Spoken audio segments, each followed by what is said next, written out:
Amen. Throughout the next few weeks, we'll be exploring the story of, not only the story of Christmas, but we'll be looking at it through the lens of generations, from one generation to the next. The resource that we'll be using was written by a sanctified art, and one of those writers and founders, Reverend Sarah Speed, offers a poem for today that connects deeply to our theme, There is Room. And so I want to offer this poem as an introduction to this time together. Hear these words from Sarah. I ask God, what about my fingernail biting habit? Or the way I leave the cabinets open in the kitchen? What about the way I can be dramatic, drumming up a fight only to hand out apologies like souvenirs?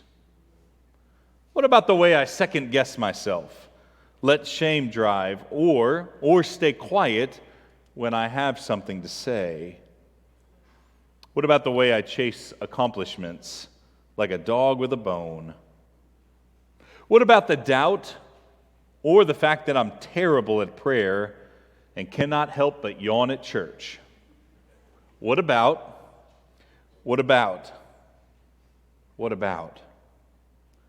My baggage might be too big for the van.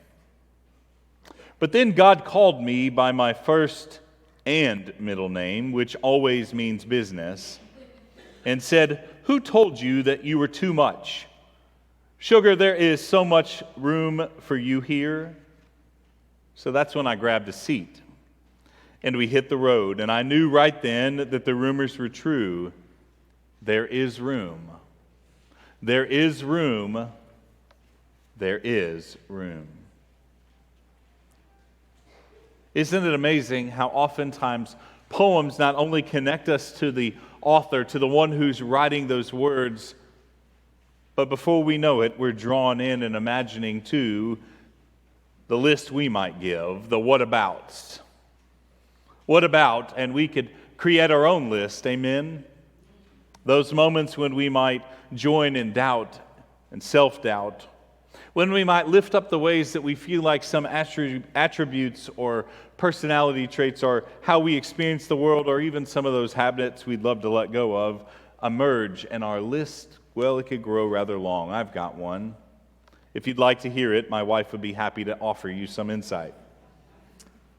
Nonetheless, that list that Sarah lifts up is a witness in many ways of the ways in which we would try to opt ourselves out of the story, where we would say that maybe God's not including me in this way. My story's too small. It isn't really a part of this larger narrative.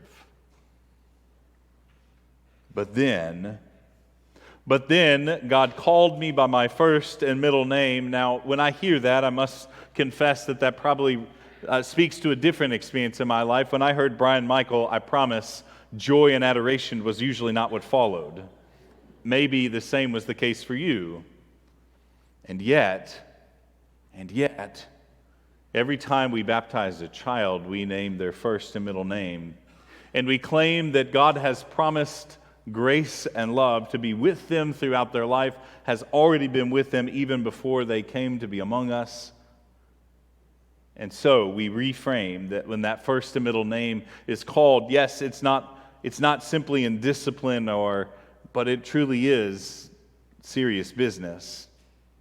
Because in this, when we name aloud a child's name, we're remembering and reminding ourselves that each of us have been claimed by name, that each of us are known by name by a God who journeys with us throughout life, who makes room for us, within the story. Now, I must confess, I thought that the sermon meditation would be hard this morning to keep it short amidst the larger service, but I didn't realize that Aaron would have the joy of reading the genealogy of Jesus. Thanks, Aaron. That long list of names and all their consonants and vowels, and yet if we're really looking at that list, we begin to realize that it's filled with a lot of characters. Some of those names we know fairly well. Some of them are unfamiliar to us.